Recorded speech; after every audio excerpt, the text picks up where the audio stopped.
Ollie the Fastest. Ollie was a lazy ornithomimid dinosaur. Though they were supposed to be the fastest, yet Ollie was anything but fast. He was so lazy that he didn't even like to move, leave alone running like the other ornithomimid dinosaurs.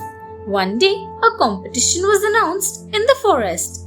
The fastest dinosaur would be awarded with 1 year of unlimited food. The reward made Ollie feel excited for the competition, and he wrote his name in the list of participants. Every morning, as others exercised and practiced, Ollie lay in bed dreaming of the free food. The others asked him to work out too, lest he should lose. But Ollie didn't listen. Then, on the day of the competition, Ollie ran the race with the other dinos and came last. Deeply disappointed, he returned home with the lesson. One can't get something simply by setting all one's thoughts on it. A lot of hard work is needed too. Nervous Nellie. Nellie was a nervous dinosaur. Every night she would think of the next day and start worrying. She would try to think of everything that could wrong in her day. Imagining all possible scenarios, she then spent the day expecting something or the other to go wrong. Nellie's friends Lily and Eva disliked this quality and would try to relax her. But Nellie wouldn't listen. One day, the whole school went for a picnic.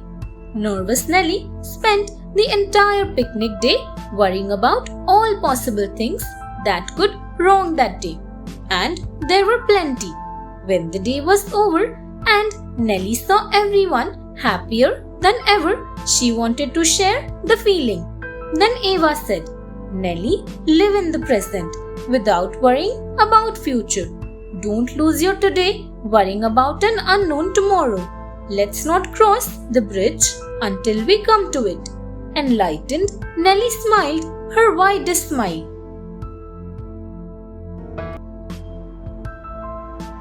Pick your friends wisely. Charlie and Nancy were two Holticosaurus dinosaurs. Though living in the same house, yet the siblings were very different. One day their mother said, "Children, invite all your friends and throw a party in the cave." Excitedly, the siblings informed all their friends. While Charlie had a lot of dinosaur friends, Nancy had just a few. Charlie made a lot of fun of Nancy for not having so many friends as he, but she never responded. On the day of the party, all their friends came over. But Charlie's friends made faces at everything in the cave. From the food to the furniture, they started making fun of Charlie and soon left. Nancy rushed to her brother's side and said, "We often forgot of the few true friends in the hope of plenty. Remember, a true handful is better than a parade of frauds. Always pick wisely."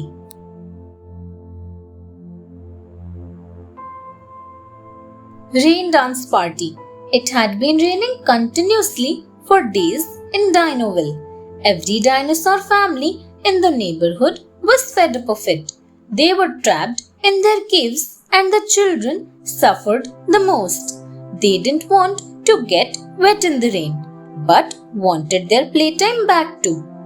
After 11 days of non-stop rain, Granny Dino had enough. She stepped out of her cave into the rain and began dancing. Immediately she was drenched, but enjoyed the rain so much that she couldn't stop dancing. Peeping from their windows were little dinos, amazed at how much fun Granny seemed to have. Quickly they ran into the rain and joined Granny, amused and delighted at how wonderful the rain felt on their hard, scaly bodies. The children enjoyed it immensely. Soon all dinosaurs of Dinoville joined in the fun, and a sad rainy day turned into a fun rain dance party. Thanks for watching. Do like, share, subscribe to Sahil Book House.